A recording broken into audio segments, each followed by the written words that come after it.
Сәлем достар! Бүгінгі жұлдыз жорамал бойынша мінездеме суқиғыштарға арналады. Тәуелсіз суқиғыштың табиғи шығармашылық болмысы өмірде оған аз қиындық туғызбайды. Оларға белгіленген уақыттың ритміне бағыну, басшылықтың нұсқауына мойын ұсыну, айтқанынан шықпау тіпті ұнамайды. Алайда, ешкім бұйрық бермейтін, қыспаққа алмайтын, өзі еркін шешім шығаратын орында оларға тең келетін жанды таба алмайсыз. Өмір жолында алға қарай жетелейтін негізгі күші қызығушылық. Оған өмірде бәрі қызық.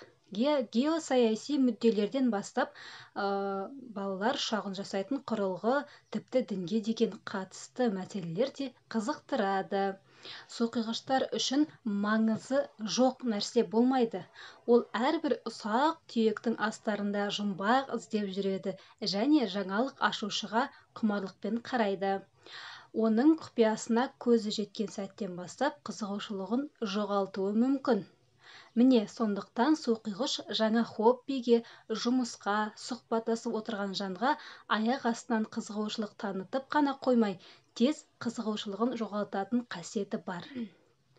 Суқиғыш өмірдің барлық салаларында көрінеді.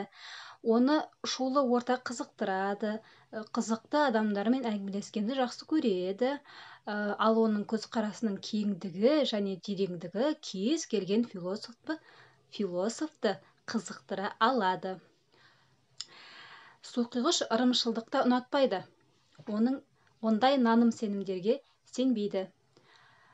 Суқиғыш ырымшылдықты ұнатпайды. Ондай наным-сенімдерге сенбейді.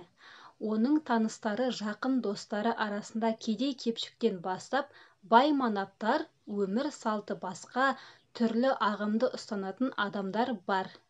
Алайда суқиғыш олардың әрқайсысымен солардың түсінігі тілінде сөйлесе біледі.